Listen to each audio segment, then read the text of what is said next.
નમસ્કાર, સ્વાગત છે તમારું અમારી ટચ ગુજરાત યુટ્યુબ ચેનલના એક નવા વિડીયોમાં।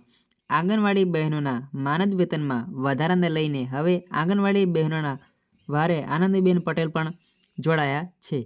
આનંદીબેન પટેલ આવ્યા છે। Anandiben Patel on education system university ડિગ્રીઓ ભ્રષ્ટાચાર અડ્ડો બની ગઈ છે અને શિક્ષણ વ્યવસ્થા પર આનંદીબેન પટેલ દ્વારા મોટો ધડાકો કરવામાં આવી રહ્યો છે।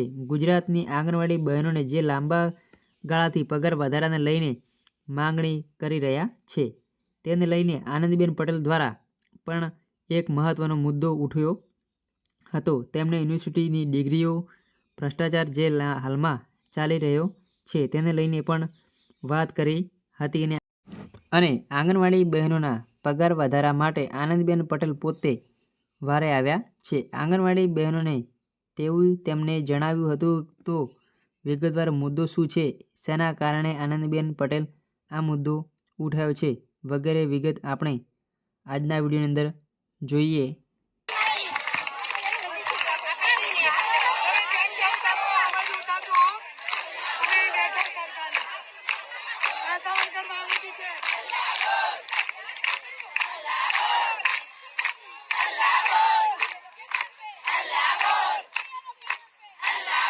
જ્યારે ગુજરાત હાઈકોર્ટ દ્વારા એવો આદેશ આપવામાં આવ્યો કે ગુજરાત રાજ્યની તમામ આંગણવાડી બહેનોને જે છે પગારમાં વધારાનો જે છે તે લાભ આપવામાં આવે અને એમને જે છે લઘુત્તમ વેતન જે છે આપવામાં આવે અને જ્યારે આ ચુકાદો આપવામાં આવ્યો ત્યારે હાઈકોર્ટ દ્વારા એવું કહેવામાં આવ્યું હતું કે 6 મહિનાની અંદર આ જે છે એ ચુકાદો અમલ કરવાનો રહેશે। તો એ પ્રમાણે ગુજરાત સરકાર દ્વારા જે છે હજુ સુધી આ ચુકાદો છે એનો અમલ નથી કરવામાં આવેલો। તો એ અંગે ખૂબ જ અગત્યની અપડેટ સામે આવી રહી છે। ગુજરાત હાઈકોર્ટના આદેશ પ્રમાણે તમામ આંગણવાડી બહેનો માટે પણ પગાર વધારો 6 મહિનાની અંદર એનો અમલ આંગણવાડી વર્કર બહેનો તથા આશા વર્કર બહેનોને લઘુત્તમ વેતન આપવામાં આવે, એમની જે છે કાયમી સરકારી નોકરી કરવામાં આવે અને પગાર વધારો કરવામાં આવે એ પ્રમાણે હાઈકોર્ટનો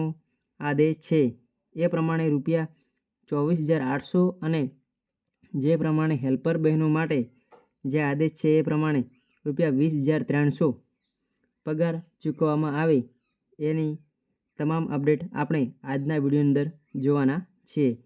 તો સૌથી પહેલાં તમે આ જે છે યુવરાજસિંહ જાડેજા દ્વારા ટ્વીટ કરવામાં આવ્યું છે તમે અહીં જોઈ શકો છો। ગુજરાતની આંગણવાડી બહેનોનો હક ન્યાય માટેનો આંદોલન। ગાંધીનગરમાં આંગણવાડી વર્કર અને હેલ્પર બહેનોનું જન આંદોલન ચાલુ।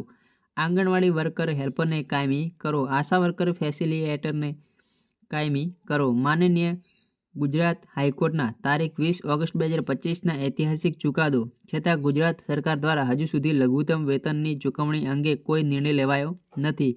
જે અમારી સ્પષ્ટ માંગણીઓ છે તો તાત્કાલિક અમલ, ગુજરાત હાઈકોર્ટની ખંડપીઠના આદેશોનો તાત્કાલિક સંપૂર્ણ અમલ કરવામાં આવે। શોષણ બંધ કરો, આંગણવાડી વર્કર માત્ર 10,000 અને હેલ્પર માત્ર 5,500 આપીને થતું શોષણ તાત્કાલિક બંધ થવું જોઈએ। સંપૂર્ણ લઘુત્તમ વેતન ચૂકવો, આંગણવાડી વર્કર કુલ જે 24,800 અને હેલ્પર કુલ 20,300 લઘુત્તમ વેતન ચૂકવવામાં આવે। જે કાયદાકીય લડત અને સત્ય છે તેની પણ આપણે ચર્ચા કરીશું। માનનીય હાઈકોર્ટના સ્પષ્ટ ડાયરેક્શન બાદ પણ સરકાર અપીલમાં જશે તો પણ સુપ્રીમ કોર્ટ આંગણવાડી બહેનોના બંધારણીય અધિકારો જે આર્ટિકલ 14, 16, 21, 39D એ સમર્થનો આપશે જ। સુપ્રીમ કોર્ટના તાજેતરમાં 6 ઓગસ્ટ પણ ચુકાદો આપીને ઓછા પગારે શોષણ ન કરી શકાય તે વાત પર ભાર મૂક્યો છે। આંગણવાડી આશા બહેનોનો હાલ ગાંધીનગરમાં ઐતિહાસિક સંઘર્ષ હાઈકોર્ટના સીધા હુકમ પછી પણ સરકાર મૌન કેમ? 20 ઓગસ્ટ 2025ના રોજ માનદાર ગુજરાત હાઈકોર્ટના ખંડપીઠ જે સ્પષ્ટ અને સીધો ડાયરેક્શન આપ્યો છે। આંગણવાડી વર્કર અને હેલ્પર અને આશા વર્કર ફેસિલિટેટરને લઘુત્તમ વેતન આપો। હાઈકોર્ટ કહે છે કે લઘુત્તમ વેતન આપો, સુપ્રીમ કોર્ટ કહે છે કે લાંબા સમયથી કામ કરનાર કર્મચારીઓનું શોષણ નહીં ચાલે। પણ ગુજરાતની ભાજપ સરકાર હજુ પણ વિચારમાં છે। લઘુત્તમ વેતન ગુજરાત હાઈકોર્ટ મુજબ જે આંગણવાડી વર્કર જે 24,800 છે અને આંગણવાડી હેલ્પર વર્કરનો જે પગાર છે તેમને 20,300 આપવામાં આવે. તેમની આ જે છે માગણીઓ ઉઠી રહી છે. આજે હકીકત શું? તો વર્કરને 10,000 ને હેલ્પરને 5,500. એ પણ સમગ્ર ડિજિટલ કામ જે FRS, THR અને BLO ફરજો. આને શોષણ નહીં કહીએ તો શું કહીએ?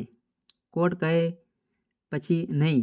જે કોર્ટ કહે પછી નહીં, ખુદ પહેલાં કરીને ચુકાદો અમલમાં મૂકશો તો આંગણવાડી આશા બહેનો સરકારને ન્યાય આપવાની સરકાર તરીકે યાદ રાખશે. આંગણવાડી બહેનોના આંદોલન કલંક નહીં, સરકારની સંવેદનશીલ પ્રતિષ્ઠાની જરૂર છે.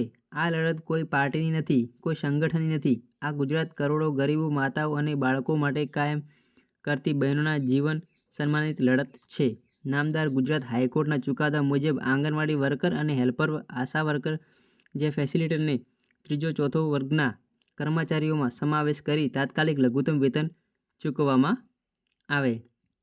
આંગણવાડી વર્કર અને હેલ્પર બહેનોના વર્ષોથી અટકેલા પ્રશ્નો હવે તાત્કાલિક ઉકેલ આવશ્યક છે. 10 માર્ચ માનનીય મુખ્યમંત્રી શ્રી સમક્ષ રજૂઆત છતાં અત્યાર સુધી બેઠકમાં નિર્ણય. આંગણવાડી બહેનોને ધીરજનું પરીક્ષણ હવે પૂરું.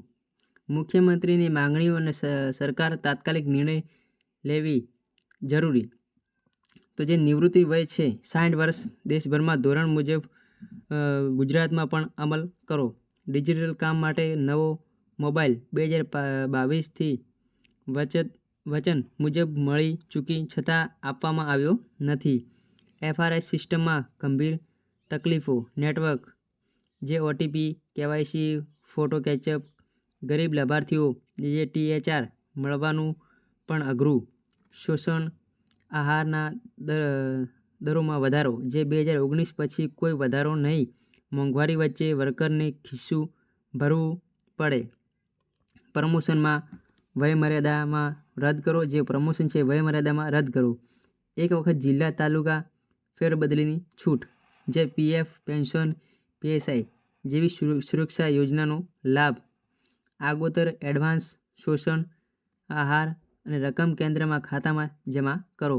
જે ICDS સિવાયનું વધારાનું કામ બંધ. જે BLO કામ સહિત. શાળા જેવી 1 મહિનાની રજા અને 30 દિવસ વાર્ષિક ભરપગારી રજા. જે MMY સ્ટોક સમયસર સંપૂર્ણ પ્રમાણમાં પહોંચાડો. ડ્યુટી દરમિયાન અકસ્માતમાં વળતરની વ્યવસ્થા. તમને આ વિડીયો સારો લાગ્યો તો વિડીયોને એક લાઇક, ચેનલને સબસ્ક્રાઈબ કરવાનું ના ભૂલશો. મળીએ છીએ એક નવા વિડીયો સાથે. જય હિન્દ, જય ભારત, જય વંદે માતરમ.